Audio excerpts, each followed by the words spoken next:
মই তোমাক অকলে বিচাৰোঁ আহিবানে তুমি কোনো টেনশ্যন ল'ব নালাগে বহুতৰে মাজত তুমি আই লাইক ইউ নিশা নাৰ্ছক মেছেজ নাৰ্ছিং হোমৰ মালিকৰ তাৰ পাছত ঘটিল এই ঘটনা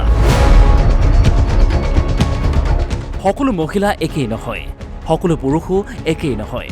কিছুমানে টকাৰ বিনিময়ত দেহ বিক্ৰী কৰে কিছুমানে কিনে তাৰ মাজতে একাংশই টকাৰ বিনিময়ত নিজৰ আত্মসন্মান বিক্ৰী নকৰে এই হোৱাটছএপ স্ক্ৰীনশ্বটসমূহ চাওক নিজৰ নাৰ্ছিং হোমত কৰ্মৰত এগৰাকী নাৰ্ছক নাৰ্ছিং হোমৰ মালিকে নিশা অকলে বিচাৰিছে আৰু নাৰ্ছগৰাকীয়ে কৈছে অকলে যোৱাটো ভুল কথা ছাৰ হিচাপে আপোনাক সন্মান কৰোঁ আপুনি মোৰ দেউতাৰ বয়সৰ মানুহ এই ভয়ংকৰ অভিযোগ উত্থাপন হৈছে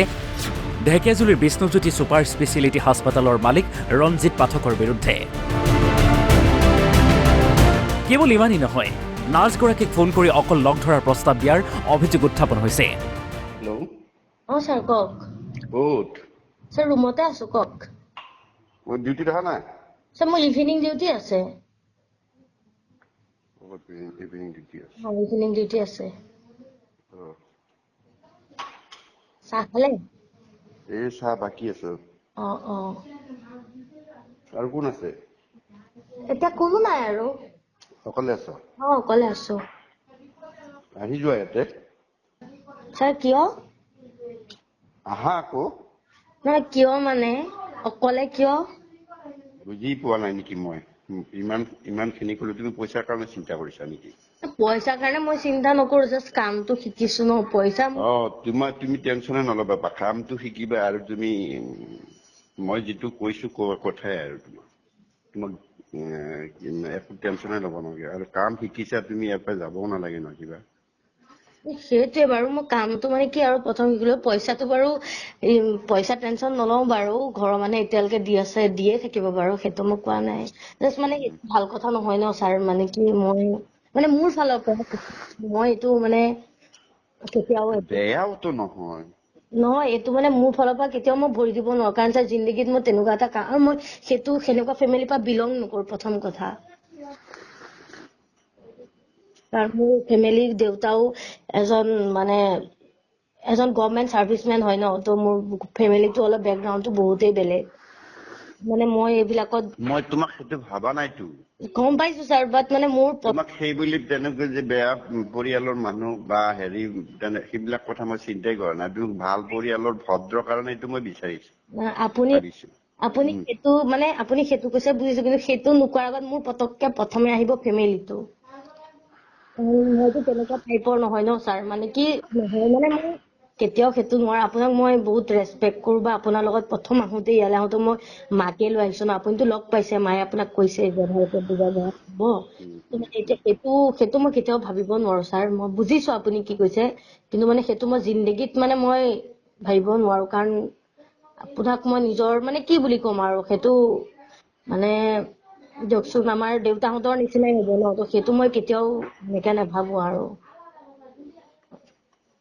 বেয়া নাপাব কিন্তু মানে কি মোৰ ফালৰ পৰা সেইটো আৰু ছাৰ অৱশেষত ঘটনা ভাইৰেল হৈ পৰাত আৰক্ষীৰ থানাত নিজৰ ভুল স্বীকাৰ কৰি ভৱিষ্যতে নাৰ্ছগৰাকীৰ লগত কোনো ধৰণৰ সম্পৰ্ক নকৰোঁ বুলি লিখিত আকাৰে দিছে শুনক কি কয় ৰঞ্জিত পাঠকে সেইবিলাক নোহোৱা বুলি নকওঁ মই স্বীকাৰ কৰিছোঁ কাৰণ সেইদিনা মোৰ ষ্টাফো আছিল মোৰ ডক্তৰ 3-4জনমান আছিল অকল হেৰি অকলে পাৰ্টি কেতিয়াও মই কৰা নাই মই অকলে পাৰ্টি নকৰোঁ তেনেকৈ গতিকে তেওঁ মাতিছিল কিন্তু তাই উল্টা বুজিছে সেইবিলাক মোৰ আৰু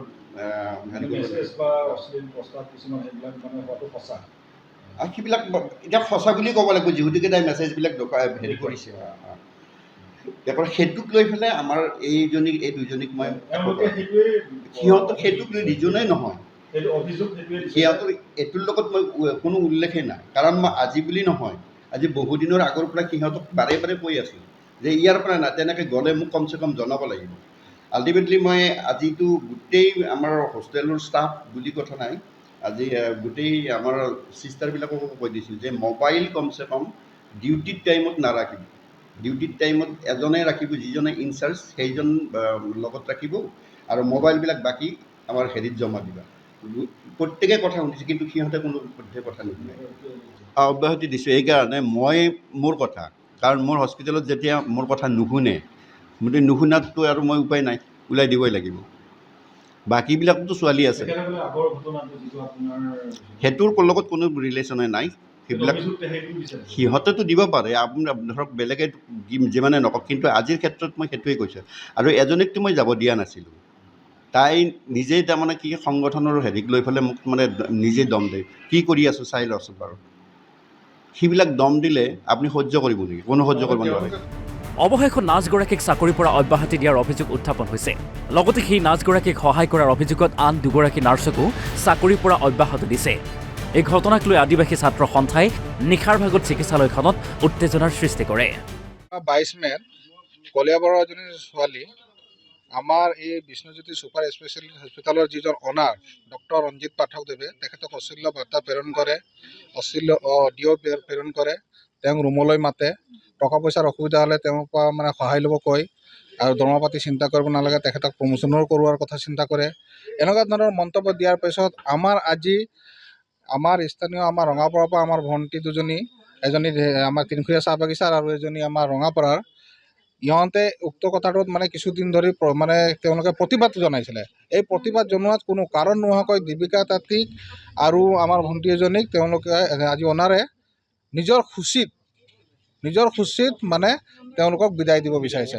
অব্যাহতি দিছে তেওঁলোকে জবৰ পৰা। সেই কেছটো লৈ হয় কলিয়াবৰৰ ছোৱালীজনীৰ ঘটনাটো লৈ আজি এওঁলোক দুজনক সেইটো পানিছমেণ্ট দিছে। আচলতে কোনো কাৰণ নোহোৱাকৈ তেওঁলোকক কৈছে যে আপুনি ওলাই যাব, আপোনালোকে দুইজনে ইয়াৰ পৰা ওলাই যাওক, কৈছে দৰমহা পাতি লওক আৰু ওলাই যাওক। এনেকুৱা ধৰণৰ হোৱাত আমাক যেতিয়া আমাৰ ভণ্টি দুজনী আমাক যেতিয়া জনালে, আমি আৰ্টছা আৰু আছাৰ সচেতী দল আহি তেওঁক আজি আমি প্ৰশ্ন সুধিলোঁ যে আপোনাৰ আমি বহুত কমপ্লেইন পাইছোঁ, আপোনাৰ নিজৰ ৰুমতে নাৰ্ছ আৰু আমাৰ ৱাৰ্ড বয় সকলোকে মাতি আপুনি মদ শ্বেয়াৰ কৰে, আপুনি চিগাৰেট স্মকিং কৰে পেচেণ্টৰ ওচৰত। আমি সকলো ধৰণৰ তেওঁক যেতিয়া কৈছোঁ, তেখেতে আজি নিলাজ হৈ আমাক গোটেইখিনি কথা সৈবৰ দি সহমত জনাইছে আমাক, আৰু তেখেতে এইখিনি কৰে যে আজি লাজ পাইছে তেখেতে, আমি তেওঁৰ কথাত অভিমান পাইছোঁ। আৰু সেইকাৰণে আমি আজি আৰ্টছা বা আছাৰ যোগেদি আমি সজাতি দলে তেওঁক আজি আমি ৱাৰেণ্ট এটা কৰিছোঁ যে দ্বিতীয়বাৰৰ কাৰণে যদি আমাৰ কোনোবা পেচেণ্টৰ লগত তেখেতে বা কোনো আমাৰ মানে সেৱিকা বা ৱাৰ্ড বয় বা কাৰোবাৰ লগত তেখেত যদি এনেকুৱা মিছবিহেভ কৰি থাকে, কিন্তু আমি ক্ষান্ত হৈ নাথাকি আমি সজাতি দল ইয়াৰ পৰা গোটেই আৰ্টছা আছাৰ সকলোৱে আমি ওলাই আহি তেওঁৰ এগেইনষ্টত আমি প্ৰতিবাদ কৰিম। প্ৰয়োজন সাপেক্ষে আমি মেডিকেল কাউন্সিলত আমি তেওঁৰ এগেইনষ্টত আমি কমপ্লেইন দাখিল কৰি এইখন হস্পিটেল আমি বন্ধ কৰিবলৈ চেষ্টা কৰিম।